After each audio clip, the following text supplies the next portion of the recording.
I'm joined now by Khalil Yousuf from the Ahmadiyya Muslim community and media commentator and former Sunday Mirror editor Paul Connew. Khalil, do you find it offensive? Yes, I do find it offensive. And whilst there absolutely has to be a right to freedom of expression, I think there's a distinction between the right to express oneself freely and the right to cause harm. But Charlie Hebdo not doing what it had done before in this instance, surely that means the terrorists would have won in some way? No, not at all. I mean, this is a very sad time. We absolutely condemn this violent and nasty murder. And I think that now was the time to provide some kind of response to what had happened, not by publishing the cartoons and offending 1.7 billion Muslims, but in fact by honouring those individuals that were murdered. Paul, a lot of our viewers think the same thing. Della Hobbs says it won't help matters at all. It's just going to fuel the fire again, so to speak. Marta Atala says, no, they shouldn't. Full stop. Why don't they publish Jesus or Abraham or Buddha? It's pure provocation. Anger triggers more anger. Shouldn't they have just done something else this time? I think it was inevitable after a tragic and a horrific event that dominated the global news headlines that they were going to address it, and they were bound to address it in their traditional format of lampooning humour. You know, I can understand totally why many Muslims, some of my Muslim friends were offended by what Charlie Hebdo had done, some to varying degrees.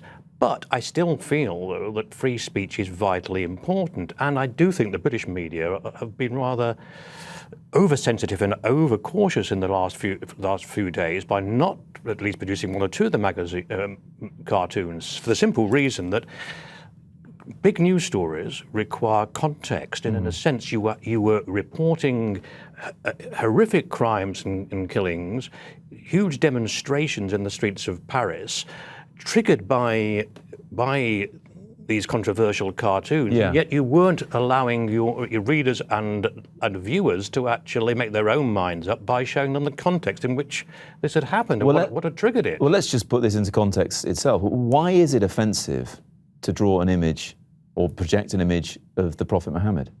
Look, the images that Charlie Hebdo had published in the past, and indeed other newspapers, were highly offensive to Muslims because what they did was they denigrated the character of the Holy Prophet Muhammad, peace be upon him. You know, the life of and character of the Holy Prophet Muhammad, peace be upon him, was actually to provide freedom of expression and to provide support to those who had different views. Because images per se of the Prophet Muhammad are not offensive. There are images in Tehran, for example, that are 5 stories high of the Prophet. There are images in Egypt, etc. Well, not cartoons. Not cartoons. But there absolutely should be a right to freedom of expression. Nobody's saying that. What we're saying is that you should not exercise freedom of expression in a way that causes harm. Look, the British media historically have been very responsible. They have said, look, we have a broad responsibility to society and we're not going to publish the cartoons. And that is in line with the limitations that we already have on freedom of expression. Look, you can't be racist, you can't be homophobic, you can't be anti-Semitic. So why should there then be a distinction between racism? Just very quickly, Paul, I want to ask you, though, about, Charlie Hebdo's print run previously was 60,000. They were struggling. Tomorrow, it's going to be 3 million, and that's funded in part by the French government, who's donated €1 million. Google's donated. Our own Guardian media group in the UK has donated. That puts a whole different perspective on it. They're now complicit as well if Muslims are offended by this. Well, indeed, but also the brothers who committed this horrific crime, it's a cruel irony, but they have become de facto almost the PR team for so they draw more attention to it. Suddenly this magazine, which was on its last legs, is now become a global phenomenon. It has. Backed by George Clooney and governments, as you say, Google, etc. I'm afraid we're quite out of time in this discussion, but I should just quickly mention a couple more messages.